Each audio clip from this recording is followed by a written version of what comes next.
Hiya! Hiya, she's Kate and Lavagna. And she's Kaysha Louvain, and this is Tea for Two. Us, you, and a brew. But a special type of brew today. What we got? Because we've got a special guest.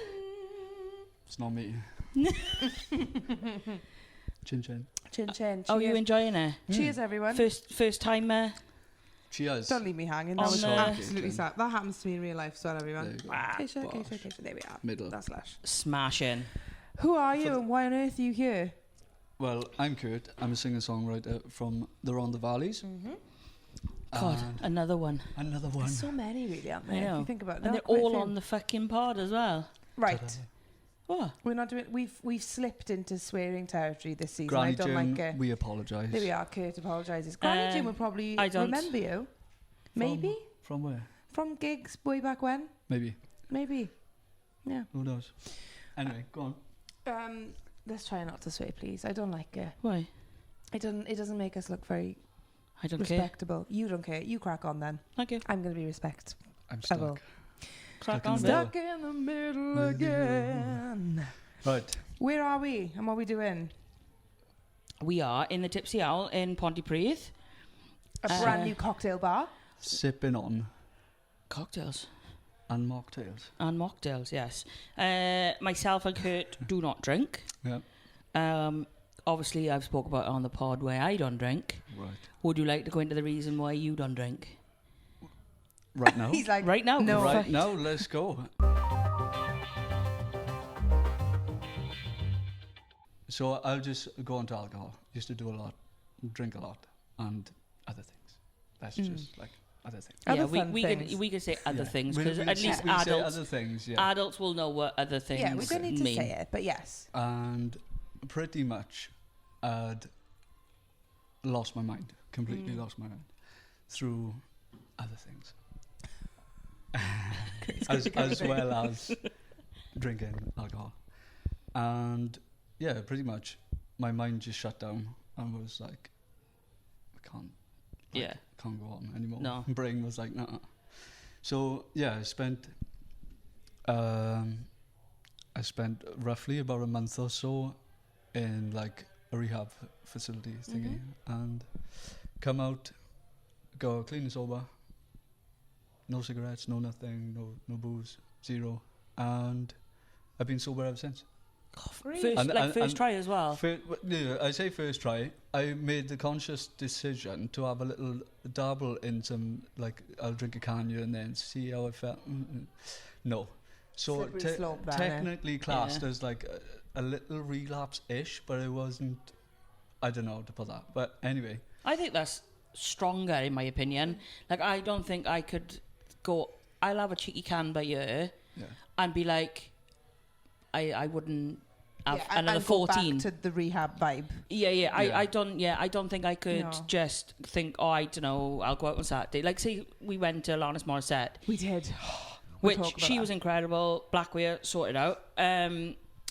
For me, what? I think we had different experiences there. That might be because of the bottle of wine that you drank. Definitely. Yeah. And the fact that I had a train home, I think that made a big difference, you know. Yeah. Yeah. So you had a fantastic experience. Finish your point, because I'm on mushrooms at the moment.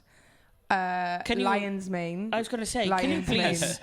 We're talking about other things. And I'm then on, you just, I'm on lion's mane, and I'm going to keep taking them over the summer because they're meant to help They are, because concentration. you are way calmer. Every time I see you, like I'm recently. I'm just having a good vibe, you know? Yeah, You know? which is amazing.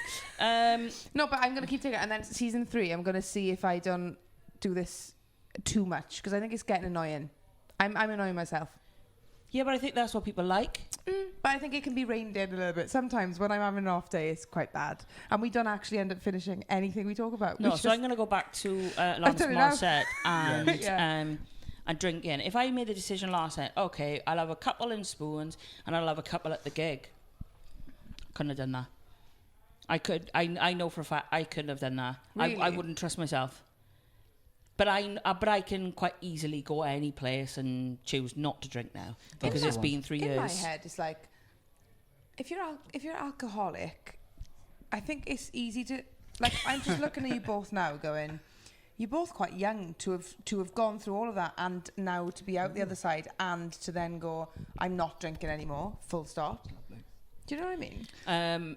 Yes, Yeah. I know. I think I know what you mean. As in, But I think there's a lot of people that assume an alcoholic's an older person, and actually that's not the case. No, and I think you've probably had a different experience of, how can I put it? So obviously you went to college, you went to uni. How old were you when you come out to uni? 22? 23. 23. I didn't get in first time. Right. So Or second time. 23, right? Yeah. I was in a band at 17, already like big drinking. And also, I really quickly say, oh my God, what's wrong with me? I'll really quickly say, this is how we met, really, isn't it? When Pretty I was much, in yeah. Only the Rain, I do really think that those types of gigs weren't ever, let's get on, and afterwards we were playing like little folk indie duo gigs in coffee shops and in like little venues like this. It wasn't ever like rock and roll. I know that's awful to say because rock and roll doesn't necessarily mean you're off your head on all sorts of things. But I was gigging around pubs in a rock band, drinking 5 pints a set. It's a different vibe. Because you're in an area where you know so much of the crowd. Yeah. So that literally I've already had 2 or 3 before I've gone on stage, and then everyone in the room knows what I'm drinking. So it would just be a case of everyone coming up and going, "Here's another pint. Yeah. Here's another pint." Yeah, and people are and very I've kind. never, very very kind, and I adored it at the time. Of course you did. And It's free. Absolutely. That's the thing as well. I was never a slow drinker either. I 3 gulps and a pint's gone. So so I honestly big up to you for it's hard. literally trying that and then going, actually no. Especially being a musician, like we're saying, like with what we're doing, it's even more difficult. Goes hand You're in hand. constantly surrounded by I alcohol. generally think drink, smoking, it goes hand in hand with music. And that's the first. Well, that's a mocktail, so that's the first time I've ever put my lips to a drink in. No, I'm just laughing because I just want to explain for people listening. Yeah. We were in the Tipsy Owl, so we went up to the bar to all get a drink to film this episode because there's an open mic night, which we'll obviously plug at the end of this, Kaysha, to let people know about that. Yes, we'll do.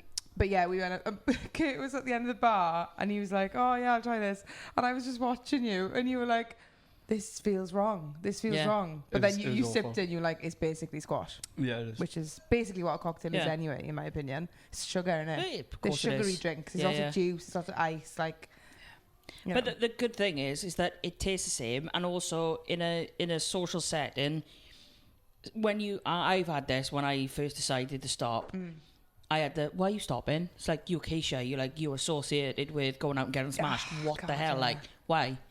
And I'm like, oh, it started off with, I'm just having a month off, or I'm taking it easy. I'm having a break. And then essentially it got further and further. And then I probably got to the year mark, and that's when I had the respect of people. But for that first year, mine, it was like, nightmare. Oh, you're doing it for a little bit of time, or so I learned then. I thought, right, if there's 0%, I'm just gonna have 0%, and I'll hope that no one would bring it up, and it just looks like I'm drinking with everyone else. Until I got in my car after 5, and people are like, I've done that. They were like, I was like, it's been 0 the entire time. You're okay. Yeah, I'm fine. I'm fine. I'm also not an idiot. Yes, exactly. When driving, Don't drink and drive. As a musician, as a musician, I'm joking. Don't drink and drive. Yes. It's 5 and drive. It's 5 and drive. It is 5 and drive, but it's terrible.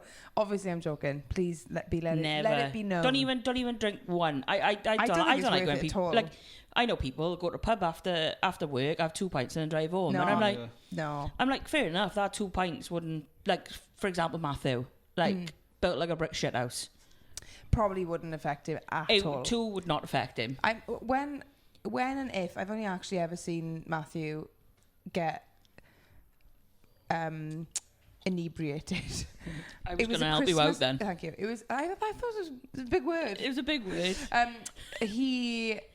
It was, and it was Christmas. They go on 9 to 5 as dollies, we call them. Dollies. Yeah. They go to work, don't they? 9 to 5. Yeah. And then Working they go at 9 to Christmas 5. time. Let's go. I'm ready. But they tend to just go and their Christmas parties they tend to get a bit messy, don't they? Oh, I've played a lot of Christmas parties. So Matthew's workforce went to Swansea, and I happened to be on a night out with my friends Caitlin and Dan at the same time. So we all met up, and it was carnage. And I think if you've got like if you're a bigger person, or you're taller, or you're built bigger, I know it probably shouldn't be a different rule, but I do think like. It is a different rule. It kind of is. And it's to do with what you've eaten in the day. Of course it is. I'm not for 1 second advocating get in your car if you're 6'7" and you've had 3 bottles of wine. Absolutely not. No. And my opinion is actually like I can have a weird day and feel a bit hot in my car or something, and my driving's affected by that, or like my eyesight. There's so many things. So I think any sort of alcohol getting in the car. Sleep, how much sleep you had. No. Stress, I would always say even if you've had 1 pint, don't even bother. It's not worth it. If you're pouring alcohol in your body, don't bother. Yeah, I agree with you. Yeah. We'll talk about Alanis Morissette in a little bit. Yes. But let's talk a little bit more about you. So you're a local singer-songwriter. Something like that. So can people find your stuff on anywhere at the moment? Yes, I am all over Facebook, Instagram, all the socials, and all the, Spotify. All of the things that we love to do so much. It doesn't take any time away from the actual songwriting. Oh, I know. I got some new stuff coming up. I know. That's why I was pushing towards that. Yes, I do have a little 4-track EP on the way. So it's in demo stages at the minute, but we are getting there. Amazing. That's right. So you're a guitarist. Yeah. Do you play any other instruments? Piano, bass, blah, blah. Amazing. Like, so when you write your songs, do you try and to save money, as we know, do you try and play on all of them, or do you like to get people in? Yeah, I'll play on all of them if I can. If there's something a bit too, what I feel like out of my league-ish, I'll try and find someone to like jam on or whatever. Like, what's the vibe of the EP? Is it like acoustic folky? Yeah, that's acoustic folk. It's like chill piano stuff on the 1 track. It's just like piano vocals. Is that the style of music that you? Because I've known you for ages, and I think. Lots of people, if they listen to my music now, they'd go, oh, she's pop. Yeah. And she does pop, right? But actually, most of the songs start off as quite folky things. Yeah, like I find it easier. We've written a song together, haven't we? Yeah. Spoiler. And it's gorgeous. It's stunning. And hopefully I'm going to put it on my album. Yeah, you've got around to say an album. Yeah, well, I just can't afford to release anything anytime soon, so I've just accepted that it'll be another year, and it'll probably be an album then. Yeah. But I'm super excited for people to hear that. And when we wrote together, it was really nice, because you came over to my house, didn't you? And we sat in the garden, and our idea, which kind of fits into the theme of this, what we're talking about actually. I said to Kurt, I was like, I've always really wanted to write a song that might come across as a love song, but it's completely not about that at all. And he was like, all right, yeah. So I was like, what do we, because at the time as well, we just reconnected, haven't we? Because I was home and I was like, I'll give Kurt a message, and we, chatted and stuff, and we said we should write a song. And I said to you, what is one thing that we can both relate to in order for this session that we were having to be easy? Other than the obvious things that we all write about all the time. And I was like, isn't it funny how we sabotage our voices as singers, even though they're the one thing that is completely ours, we're in control of, and earns us money effectively. Yeah. This is my job. Like my hands and my throat are my job. Why would I risk having the odd cigarette on holiday or having one too many drinks, or like why do we do that? It's self-sabotage, right? Yes. So that's what the song, currently called Home Every Day, it wouldn't be called that at all. But that was the initial idea, wasn't it? We just sat down and it was just like, imagine like a song or about like our voices or whatever, like saying to us, like, why'd you do this to us, kind of thing. Yeah. And that's pretty much what we come up with, and we just sat for a couple of hours. Yeah, and there's lots of tea. Lots of tea.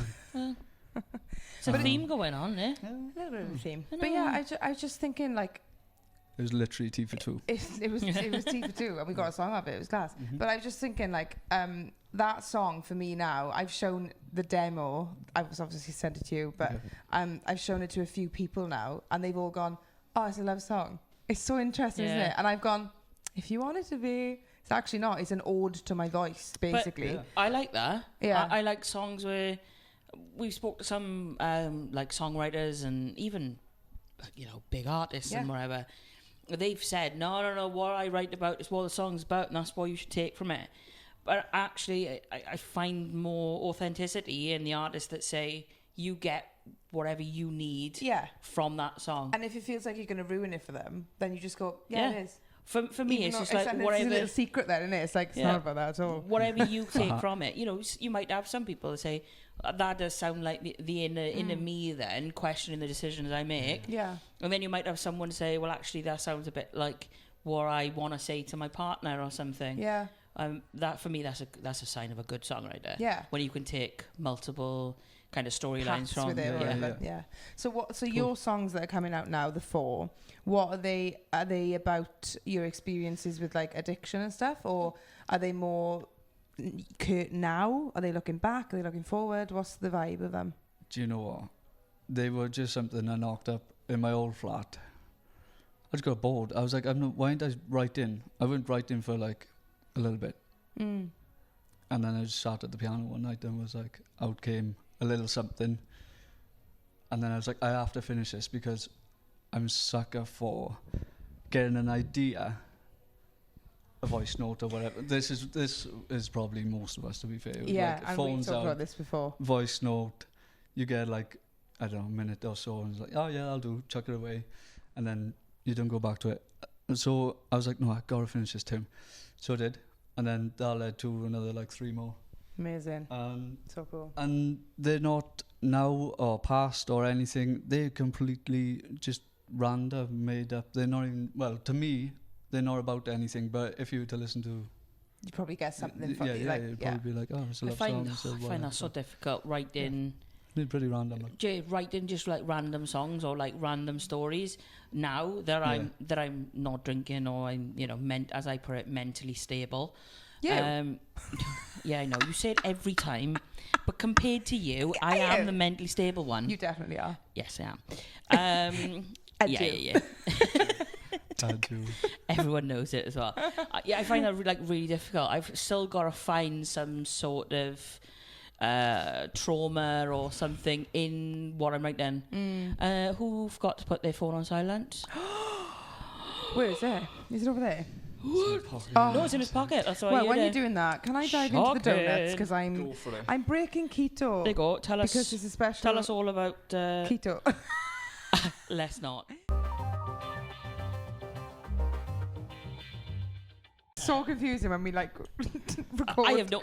To be honest, I don't know when any of these episodes are. I Might think be fun to put another special out soon. Yeah, to be honest, I think everyone knows that we've crammed in 14 episodes into 2 weeks. Everyone who knows us knows that fact. Yeah, only because it's my fault. It always is. I'm leaving you for 2.5 months. Oh, I can't wait. We're off. I'm going to Leeds. And she ain't coming back. Doing a bit of work on that. Yeah, there's a new musical up there called Reception, and they've cast me as a vicar on the drums. I can't wait. It does sound pretty cool, mind. And it's you know what I was going to say to you today. I can't talk. I'm really sorry. I promise that's the only thing I've ever had today. What? It's the mushrooms. It's the shrooms. It's the shrooms. It's the shrooms. Joel Wiley, BBC Radio 1, 6, both, bit of everything. Yes, 2 maybe as well. I think it's 2. Oh, 2 is 2. The orange one's 2, innit? Don't ask me. I can't remember. Orange one is 1. I think the blue one is 2. Oh, I've got no idea. I don't know. She's a legend. Yes. And she's been promoting the musical already. Wow. Because she loves the band. That's amazing. That we're using music from a band called The Wedding Present. And apparently they're really well known, like old school band. And we're using their music in order to tell this new script story. But Joe Wiley's right behind it. So I'm hoping I'm going to meet her. That'd be awesome. That'd be cool, And wouldn't that's, to be honest, it's really good for you as a songwriter as well. Like, actor musicianship goes hand in hand with the world that you're in. Even though it's theatre, like Hugh Stevens came to see Housemates. yeah, I exactly. didn't know he was there because obviously I was in character and being really professional, not going, who's in the audience? But afterwards I checked his story. I came to see Housemates. You did. So, you know, more important than Hugh You got Stevens, to be honest. recognised. I did, actually. Famous. Twice. Famous. She's famous. But yeah, Hugh Twice. Stevens was basically front row, and I was just looking through Instagram in the night after the show, and I literally went, like, oh my god, because I love Hugh Stevens. Please play my music. Thank you. But yeah, it's cool that like those experiences go hand in hand sometimes, especially with music work. Yeah, I think most of the time I tell people just say yes to things. Oh yeah, You know, absolutely. I could have said something really disgusting. I know, afterwards, and I saw your eyes glaze over with like, should I or shouldn't I? Yeah, I made that quick decision Well to say, done. I'm let's really not, proud let's of you. keep this. Good. There's boundaries in place here. Boring. Let's talk about it now then. So we're in the Tipsy Owl. Yeah. It's a brand new cocktail venue in Ponty. I just asked the barmaid and she was like, it used to just be storage. Because honestly, if you know this area, I walked through the little corridor alleyway to get here and I was like, what used to be here? And it goes right through from the Skinny Dog side, Spoon side of Ponty High Street there, opposite the train station. There's a little corridor. You go through into the bar. We're in the side room, which looks like the gig venue room. And then you go outside and there's a lush, like, balcony overlooking Ponty Park. And right now it's boiling. Really nice. It's so nice. I'm so impressed with this place. For me, this is one of the best venues I've been to in a very, very long time. A while. When I saw it pop up and I messaged to obviously get a gig here, I got a gig here, I came, and I was like, wow, I just, it's instant, like, comfort. Quirkiness. In the venue, Cool. it was like, okay, you're not gonna have any trouble in this place. People are here to listen to music, or they just here for a nice chill pint. Or I was like, I completely forgot I was in Ponty, if I'm honest, because with all due respect to a lot of venues in Ponty, I play a lot of venues in Ponty as well.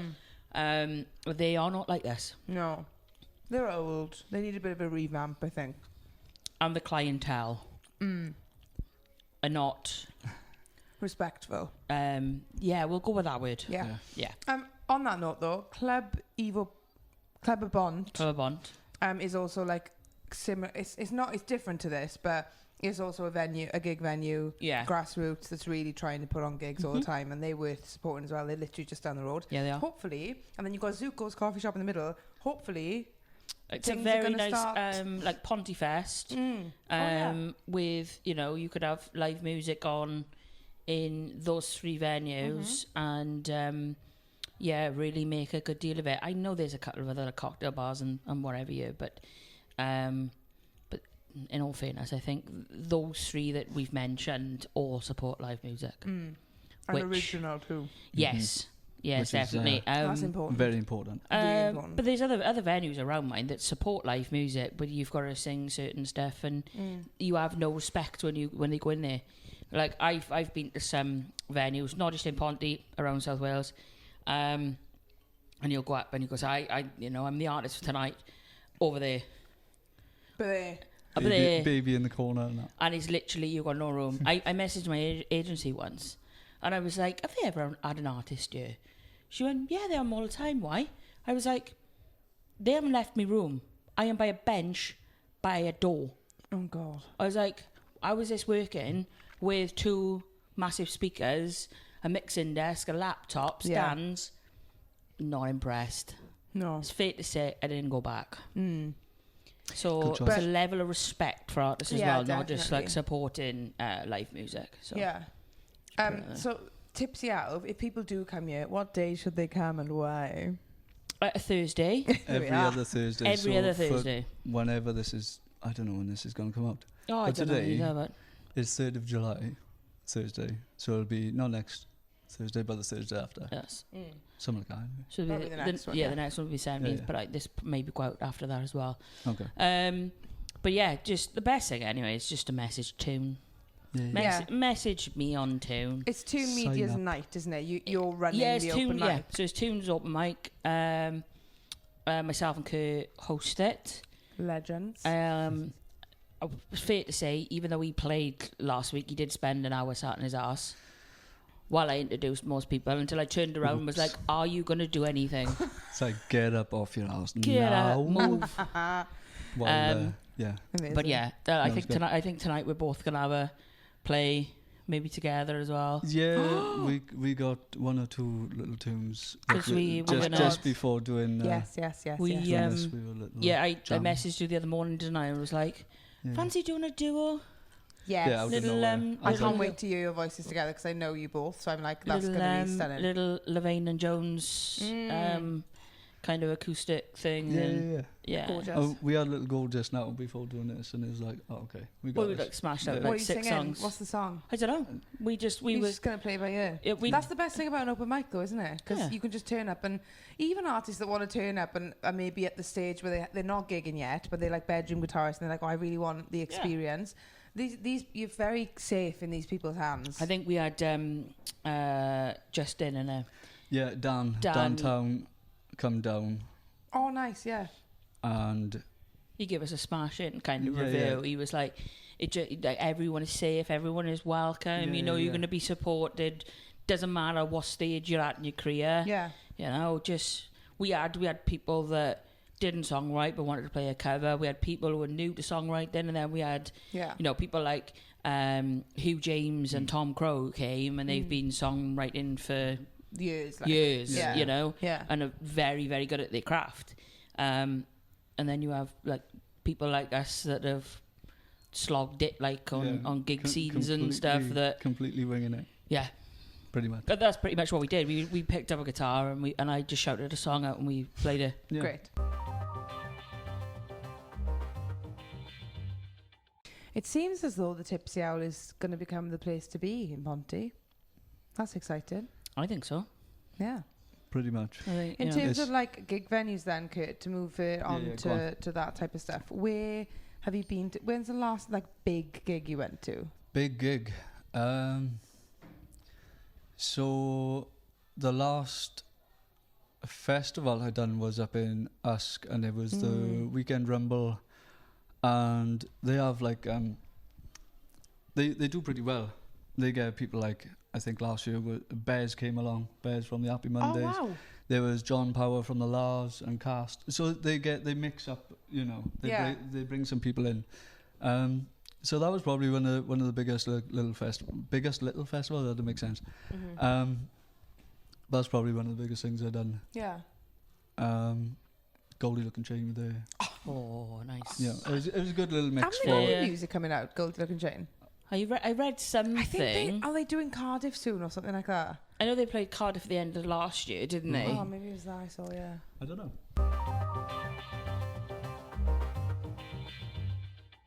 Is there anything else you wanted to talk about other than the EP coming out? Pretty much that's about it. Nice. And we've already just mentioned future gigs and what have you. Yeah, which yeah. is We me and Kaysha are going to be on the same. We'll share all of your ats and stuff. Yeah, I'll send, well, you probably so got people them can Give me a wait follow in and all that, you know.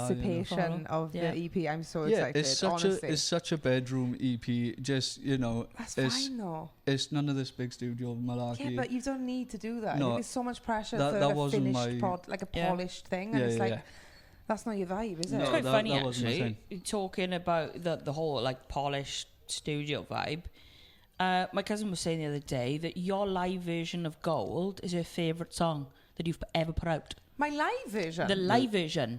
Block Even session? I went, Yeah, you block sure? session, I was like, yeah. you sure? She Really? was like, yeah, I love it. I was like, but do you? And she was like, yeah, I do. God, that's. I was like, I'll be totally honest with you. I released the Block Sessions. Block What? sessions. Block the Block Sessions. EP. I was thinking about the E and EP. The Block Sessions. I released that, as you know, because I was really struggling financially to continue the streak that I was on last year, because I released 4 singles and I did it like polished. So I did it like all the imagery for it, reels, everything. And it was a lot of money, and it was really difficult to kind of go, yeah, I can carry on and do that. We've just had an entry. I know. Oh God. But yeah, because of that, we were struggling a little bit to kind of carry on with the basically I released the Block Sessions EP because it was an easy release because I'd already filmed it all, and it kept Spotify numbers up for a bit, but it's already gone down now. So when they mention that, I go, oh. Yeah. Like, it surprises me because... It's pretty damn good, like. You know, it was great, but in my head, it was such an easy release. I remember the meetings I kept calling for us to be like, so when am I announcing and stuff? And you're like, you just drop it. And I was like, normally there's so much more that goes into the reels and all of that stuff, like the build up. So for me, not having that build up was really weird. And then I did like this like YouTube event or whatever, scheduled this listening party thing on YouTube, and like I think maybe 10-20 people tuned in to watch it with me, and I was like commenting back and stuff, and then it was it, and I felt so I felt so weird after that came out, and I was like, I'm glad I've got it on there. But I just felt a bit like, it's just one of those things, like, weird, isn't it? You know, not a lot of live stuff gets a radio play anyway. No. It is more of a Spotify thing, or like it was the streaming link to go alongside the video. I think that was more what the release was, rather than I'm putting this out for radio play. Oh yeah, definitely. Right, let's wrap it up now because it's really, really loud. Yep. Yeah. Thank you so much to Tipsy Owl, and see you next Tuesday. Bye.